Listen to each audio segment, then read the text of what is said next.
What's going on, guys? 10-Minute Tech here, back again with another video. One of the things that everybody saw when the Z Fold 7 was initially announced was the fact that it had no stylus support. In a nutshell, that just meant that Samsung made a decision to remove the digitizer inside the display.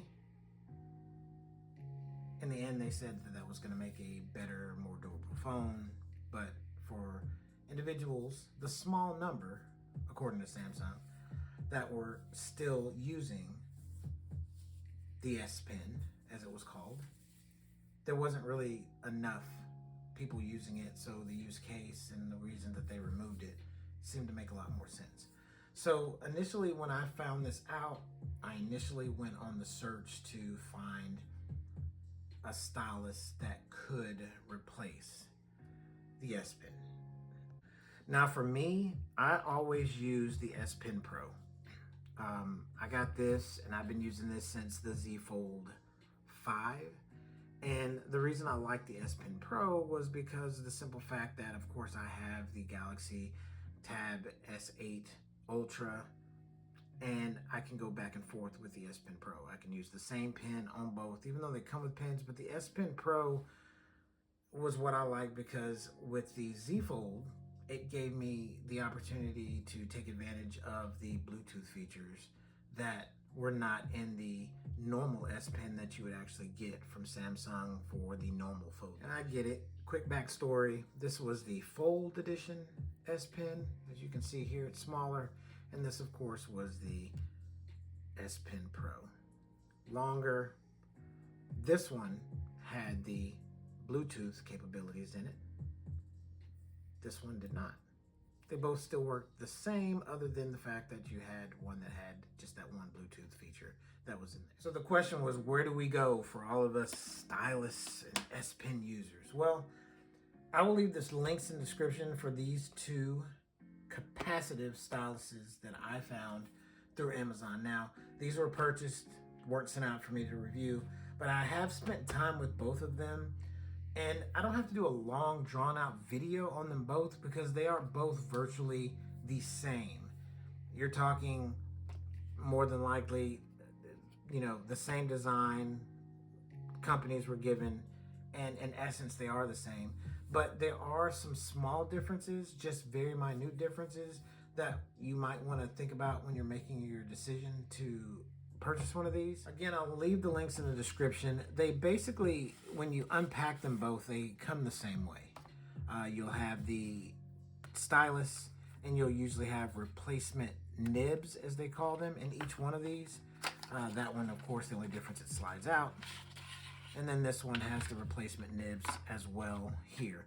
This one came with 4, that one came with 2. I've found that they're both about the same as far as the use case goes, and they're easy to change out on both of them. And I'll show you one of them. The nibs are actually taken out by just twisting them. You just twist and off comes a nib. You replace it, and that's it. Now, again, you got to remember, you're not going to be pressing hard down on the Z Fold inner display, so it's not like you're going to be writing with one of these like you're using notebook paper or using a notepad. So what are some of the quick differences in the two? Well, you can kind of see them even in the camera. They're both built the same. They're both about the same length. One's just a hair longer. They charge using USB Type-C. They are capacitive. I'll show you kind of what that means. That means that they usually can work on anything that doesn't have a digitizer in it. Will work on any digitized screen for the most part. So they won't work on any of your Samsung Galaxy products. They won't work on any Apple products. They'll work on anything that doesn't have that and just works off basically using a capacitive stylus. And so one, if you look at these two, one's just basically shinier than the other. And they both charge USB-C, and there's a little holder right here, a little thing you pop out, and there's your USB-C charging port. See if I can get that in focus. Yep, both of them charge the same way. The difference between the two, I'll show you how they work. This one, you basically tap them to use them. This one has the 4 LED. This one, on the other hand, just shows one solid green when it's fully charged, and then as the charge goes down, it changes, of course, from yellow to then red, and then it dies. They both have great standby time, and this one basically goes to sleep after 5 minutes of inactivity. Now, of course, with these, you can use them on the inner and the outer display. They work the same, so I'm just going to show you right now. My face unlock that. I'm just going to show you basic functions. As you notice, the LEDs are not lit up on this. I kind of put that too close to the camera, but the LEDs aren't lit up. So watch this. It does not work. You cannot use this pen until you actually turn it on. And the way you turn it on is just by tapping the top. And once you tap that, then the functionality, there's no Bluetooth connection needed, then it works, and it works really well. Now, you don't have to put a lot of pressure on the screen. The outer screen is more durable, of course, but it works very well for what you want to do. And scrolling, just like anything else, if you can see, you can use it to scroll. And then I'm also going to turn the screen off and see if I can get this in focus and let you guys see. It does not leave any scratches on the phone after you use them. Here again is an example of the inner screen. Same thing. Feels really soft. It does not feel like using this is going to mess up your screen, because of course you're kind of using it at an angle kind of when you're scrolling, even when you're pressing down, but it does feel like that it's a smooth type surface, whether you want to use this, and it scrolls really good. So it actually works pretty good when you're actually in your scrolling mode. Now, I think the functionality of actually writing with this works pretty good. I'm using Samsung Notes for this one, but say for instance you wanted to write something. The only difference is there's no palm rejection. With the Samsung S Pen built in and the digitizer, there was palm rejection. And this, you're gonna not have that. So basically, if you wanted to write something, pretty easy,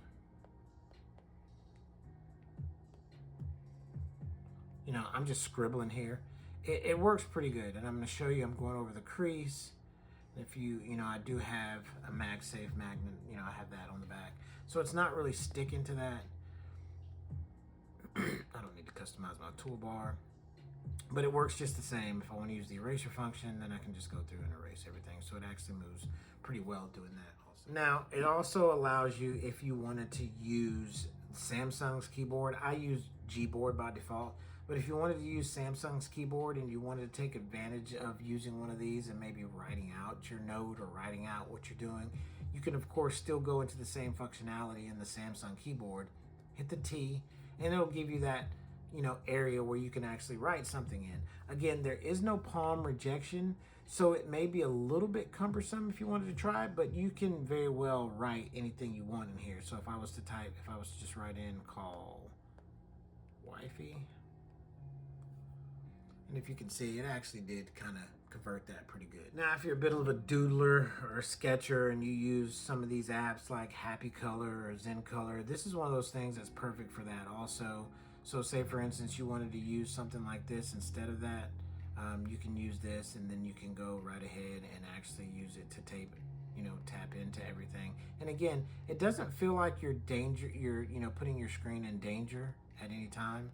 The responsiveness, I'm behind this camera right now, but if I was to actually get over that and face it, it does work very well when I'm hitting the areas that are supposed to fill in the shades of color that I'm trying to fill in. So overall, in the almost week that I've been testing both of these, they both do a good job and they work pretty much the exact same. In closing, let's face it, removing the S Pen was a little bit controversial for Samsung. However, there are options. When it came to the S Pen, with me, it was one of those where I'd rather have it than not need it, than need it and not have it. So having these as an option feels about the same to me. I prefer this one over because it's, of course, the matte finish over the glossy finish and the 4 LEDs to tell me when I need to charge this thing. So, had these things charged for over a week since I've got the Z Fold 7. I've been using them off and on. again, they're great options. So if you don't like these, again, there's plenty on Amazon. They're not that expensive, usually under $10. Try whichever one works for you. I like these. These are okay for me. So to each his own when it comes to that one. Again, this has been 10 Minute Tech. I'll leave the links in the description for these. Hope you guys have a good one, and I'll see you in the next video.